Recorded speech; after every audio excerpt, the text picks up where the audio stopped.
সকলোকে ধন্যবাদ জ্ঞাপন কৰিছোঁ। যোৱাকালি যি টক শ্ব' হৈছিলে সেই টক শ্ব'ত আপোনালোকে যিসকলে মোক ছাপোৰ্ট কৰিছে, অনুৰাগী মোৰ ৱেল উইচাৰ্ছ সকলোকে মই আন্তৰিক ধন্যবাদ জ্ঞাপন কৰিছোঁ।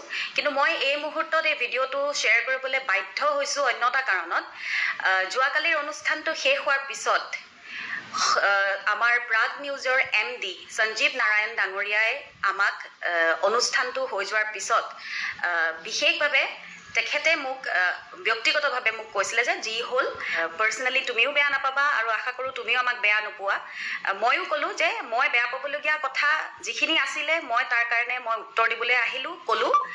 আৰু তেওঁলোকে মোক অতিথি হিচাপে সেইখিনি শেষ মুহূৰ্তত তেওঁলোকে মোক সুন্দৰভাৱে তেওঁলোকে বিদায় দিওঁতে তেওঁলোকে সেইখিনি সময়ত এখন ফটো একেলগে তুলিছিলে। ভদ্ৰতাৰ খাতিৰত ময়ো তুলিছোঁ তেওঁলোকৰ লগত।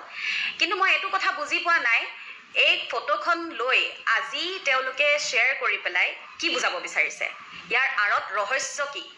যেতিয়া প্ৰথম গম পাইছোঁ সঞ্জীৱ নাৰায়ণ ডাঙৰীয়াই এইখন ফটো তেওঁ শ্বেয়াৰ কৰিছে, তেতিয়া মই তেখেতক ব্যক্তিগতভাৱে ফোন কৰি কৈছোঁ যে এই ফটোখন আপুনি আজি কিয় শ্বেয়াৰ কৰিছে?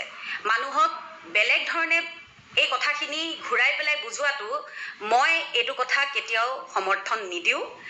ফটো এখন তুলি পেলাই তেওঁ আজি সেইখন ফটো শ্বেয়াৰ কৰাটো মই ভাল পোৱা নাই। গতিকে মই তেখেতক ব্যক্তিগতভাৱে সেইটো কথা প্ৰশ্ন কৰিলোঁ। তেখেতে তেতিয়া ক'লে হ'ব মই এখন ফটো গুচাই দিম। কিন্তু ইতিমধ্যে সেইখন ফটো কেইজনমান ব্যক্তিয়ে শ্বেয়াৰ কৰি আছে। যিসকলে শ্বেয়াৰ কৰি আছে মই ভালকৈ আপোনালোকক জনাবলৈ বিচাৰিছোঁ, মোৰ নিচিনা সাধাৰণ গায়িকা এগৰাকীৰ প্ৰয়োজনো নাই বুজাবুজি কৰিবৰ কাৰণে। আমি কষ্ট কৰি উঠা মানুহ, কষ্ট কৰি যাম। নাই আগতে বুজাবুজি কৰিছিলোঁ, নাই কৰি আছোঁ, নাই কৰিম ভৱিষ্যতলৈ।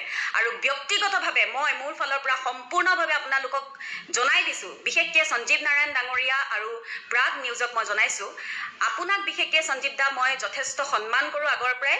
আপোনাৰ লগত কথাটো বেলেগ, কিন্তু দেৱজিৎ ভূঞা ডাঙৰীয়াৰ লগত মোৰ যিখিনি কথা আছিলে সেইখিনি সম্পূৰ্ণভাৱে মই মুকলিকৈ ক'লোঁ।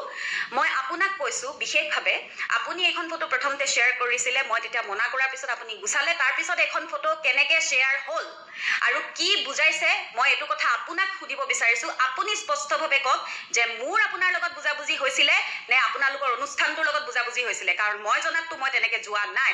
গতিকে আপুনি আৰু আপোনাৰ প্ৰাগ নিউজৰ সেই ব্যক্তিসকলক মই সুধিব বিচাৰিছোঁ, আপোনালোকে স্পষ্টভাৱে এইখিনি সম্পূৰ্ণভাৱে মানুহক মুকলিকৈ কওক।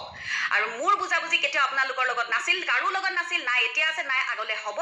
আৰু মই ব্যক্তিগতভাৱে আপোনালোকক জনাওঁ যে কোনো দিনাই আপোনালোকৰ প্ৰাগ চেনেলৰ কোনো অনুষ্ঠানত যাতে মোক নেমাতে, মোৰ অনুষ্ঠান যাতে আপোনালোকে লাইভ নকৰে, মোৰ গান যাতে আপোনালোকে নবজায়, সম্পূৰ্ণভাৱে মই ব্যক্তিগতভাৱে আপোনালোকক বয়কট কৰিছোঁ।